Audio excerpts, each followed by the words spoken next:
Ngayon po mga idol, andito na ang yelo. Nagsimula po kaming nagkakargada ng yelo. Time check natin mga idol, alas 10:54 po ng umaga. Malapit na pong magtanghali mga idol. Nagsimula po kami sa pagkarga alas 10. Sana matapos to mga idol, hindi mabuta ng hapon. Dahil parang may paparating ata na ulan. Ayan. Isang van pa lang ang unang nagka-diskarga, tapos may isa pa doon sa kabila. Ayun, doon banda.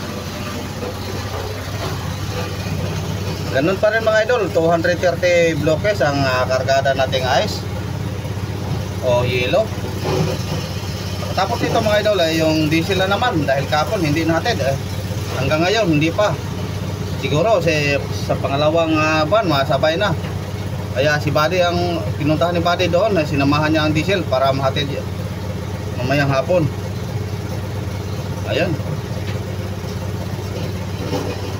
Ayan mga idol, ako muna lalabas, tutulungan ko sila. Updatean tayo mamaya.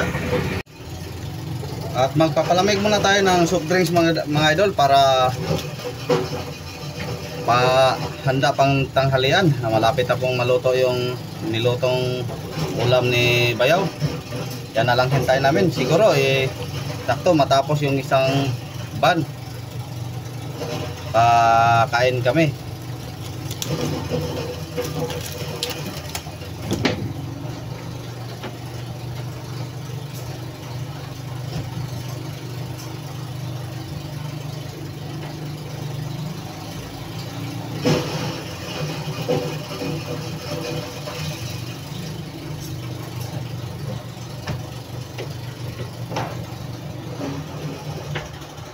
A few moments later.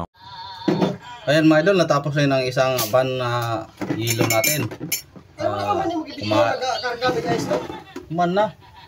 Ay, kakain muna pang tanghalian mga idol bago magsimula sa isang taban. Malaki-laki ding van ang kasunod. Time check natin mga idol, huli. Dito. Alas 11:59 po ng tanghali. Yan, sakto-sakto ang tanghalian. Ayun, si Ninsky. Punong-puno kanyang pinggan.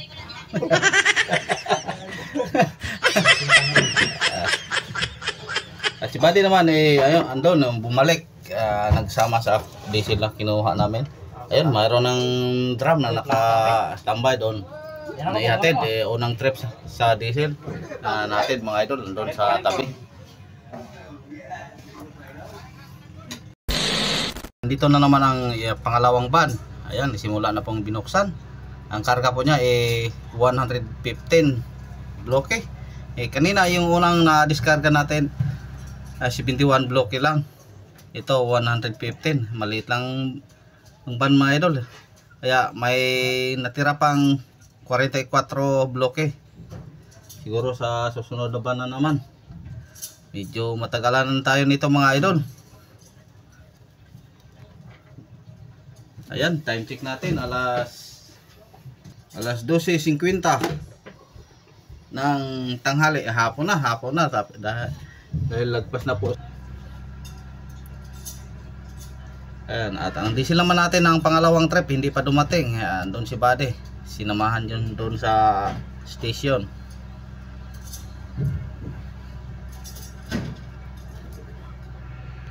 Two hours later. Ayan mga idol, natapos na rin ang pangalawang van. Time check natin alas 2:43 ng hapon. Isang van na lang po ang hinihintay natin mga idol. Siguro yan na siguro yan yung nasa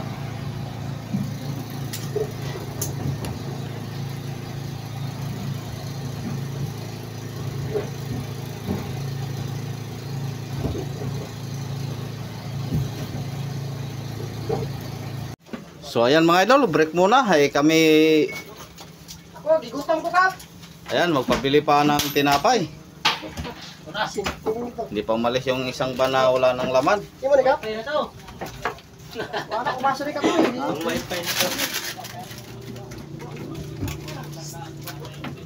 Dali. Pera muna ng ano, pang bili ng... Ayan po mga idol, andito na po ang panghuling ban. Medyo natagal-tagalan po tayo mga idol. Time check natin, alas 4:15 ng hapon. Ayan, inabot tayo ng alas 4. Tapos mayroon pa kami ipaakyat ng mga diesel. Tagal kasing dumating yung isang ban mga idol. Pero kukunti na lang, 44 bloke na lang po ang natira.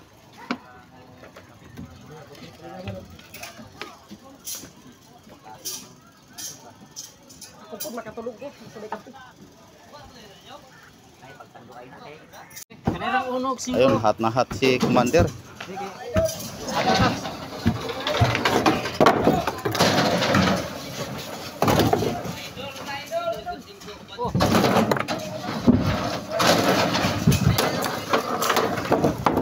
Siguro umabot tayo ng mga alas 5:30 bago ito matapos.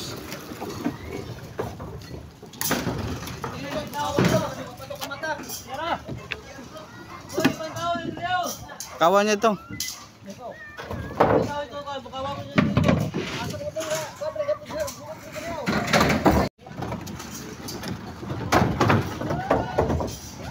Yan, tapos ang diesel naman namin mga idol ayun. Yung may takip linagyan ng kapal.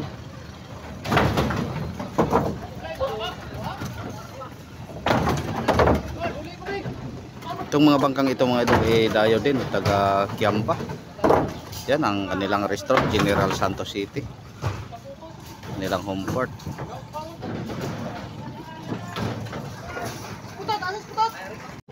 Yan, pasok muna tayo sa pilot house mga idol. Kukuha tayo ng sticker dahil mayroong humingi doon sa ilalim.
Ayan mga idol, dahil kakunti na lang po ang ilaw na natira dito banda, hindi lang muna natin pupunuin. Siguro unahin yung number 1, number 2, tapos number 3, number 3, number 4. Yan, tapos dito sa number 6 natin na rin napuno. Dito na lang kalahati pa, hindi lang pupunuin mga idol dahil dito po ang una nating gagamitin.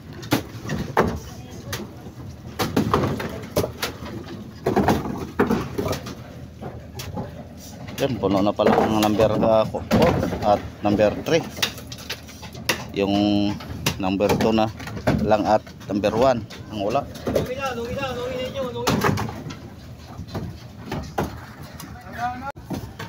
Ayan po mga idol, nilagyan namin ng tinatawag naming langkapan. Tapos ang ilaw ipapatong lang. Dahil ito po ang una naming gagamitin pagdating sa laot. Hindi tulad sa ibang bodega na talagang pile na pile ang lagay ng yelo. Dito tambak lang na tambak para madali pag kuha.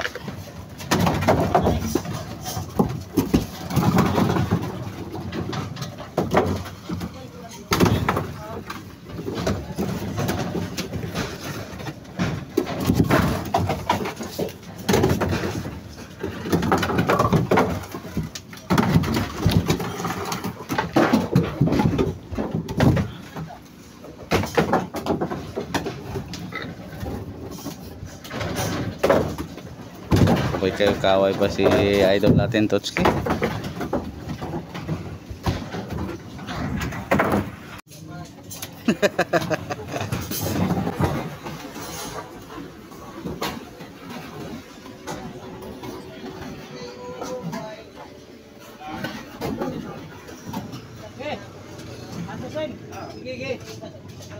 Andusen kay basain. Yeah, andusen kay basain.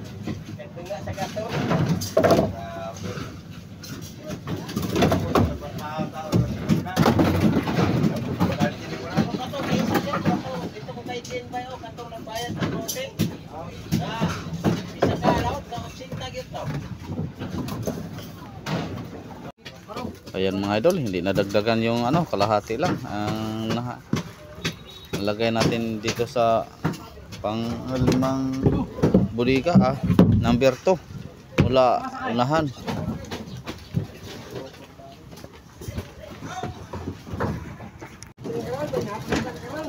Ayun mga idol, natapos din ang sa pagkarga ang hilo natin. Dito na lang. Ayun, mga bisak-bisak na lang, mga basag-basag ang natira sa truck. Ito na lang ang ating pupunuin.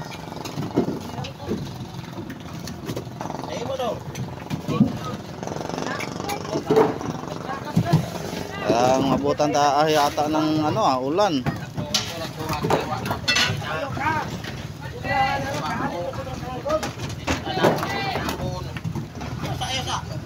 Ayun, si Boss Alvin, pagkatapos nagkape, kumain na naman. May mamoy mo ka daw.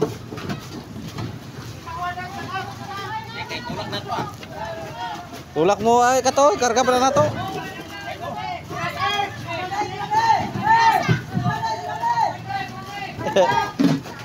Ayun, nagkagulo ang mga kabataan sa tabi mga idol sa truck dahil ang mga basag-basag ay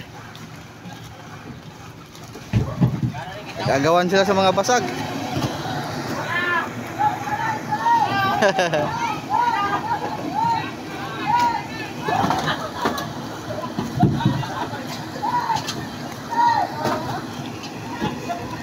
Kawawa mga bata oh. Alex. Yung mga basag-basag na mga idol kanilang ano para pabinta naman nila.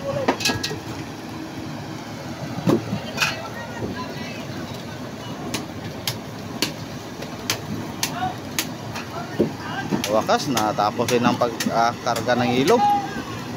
At ang huli natin ikakarga mga idol ang ano na lang, yung mga drum ng mga diesel at gasolina. Kahapon pa yan, hindi pa, kanina lang inihatid. Para makapag-atras tayo, doon tayo sa mag-angkor sa medyo distansya, baka biglang umunos. Kargado na tayo.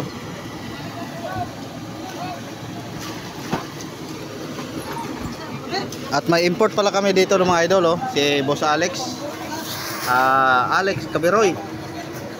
Dati ding kasama namin. Siya nag-proxy kay idol atan natin.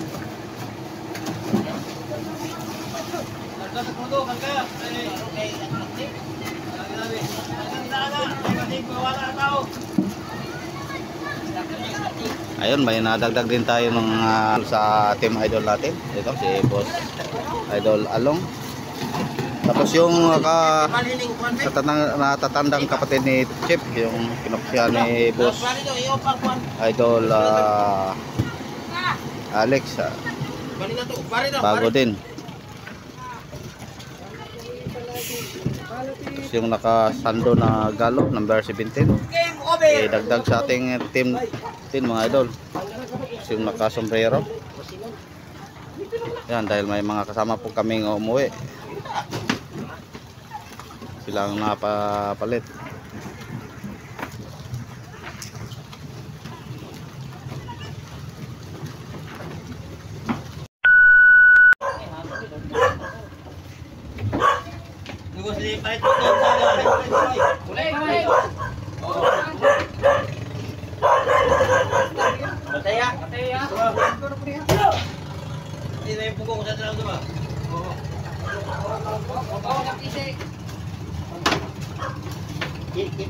Lima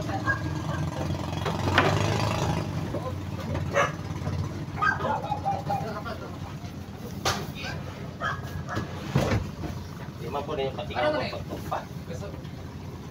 Dapat din ako yung plastic ko. Asan ni bro? Bago lagi gram. Si Hota na nila. Ayan, anim na drum na napakit natin mga idol. Pili kita lang sa ano pa ito. Okay, dito lang. Uy, sakit pa. Gini. Gini na. Ayan, tapos dito ilagay mga idol. Mabante, dire. Ito lang.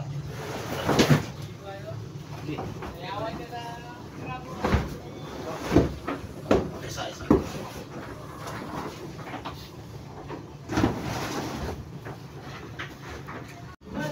12 drum lang po ang nadagdag natin mga idol dahil may natira po tayong kaming 8 drum.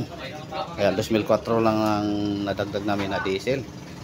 Tapos ang gasolina ayun ang naubos. Kaya 2,000 liters din ang gasolina namin. 10 drum.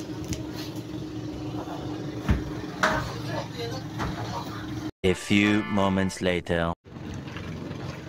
Ayan mga idol, natapos din lahat-lahat ng ating pagload ng yelo, diesel, gasolina, lahat, grocery kahapon. Ayan, kami po ay atras na. Time check natin mga idol, 5:44 po ng hapon. Ayan, tapos ang kabuuan ng ating gastos ngayon mga idol, mabot po ng 425,000. Hindi natin may isa na sa pagkwenta, pero dito po mga resibo. Dahil ang diesel natin ay 2,400 liters. Tapos ang gasolina naman 2,000 liters. Ang bigas naman namin 24 half sack. Tapos grocery, ang grocery namin ay malapit po ng 20 mil o 20,000. Tapos tangke ng gasol sa 6 mil. Yan ang kabuuan namin ng aming gastos sa common lang mabot po ng 425,000. Sama na yung mga dagdag na mga lit-lit, yung mga gastos-gastos na maliit mga idol. At hindi nakasama rin ang mga sa tao, iba naman yung sa tao.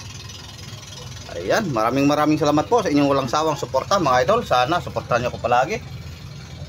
I-share naman ng mga lahat ng aking mga video mga idol para marami pang makakita at marami pa rin sumuporta sa akin. Kita nyo naman mga idol, medyo konti pang mga supporter ko. Sa tulong nyo siguro tumaas ito. Ayan, ulitin ko, maraming salamat po. Lalo na yung sa mga sulit supporter ko, sa inyong lahat. Hanggang sa susunod na ating mga video mga idol, pakiiwan na lang bakas, paki-like, comment at ulitin ko, i-share niyo na rin ang aking mga video. Ingat po kayo palagi mga idol hanggang sa susunod. Maraming salamat ulit. God bless po sa inyong lahat. Babu.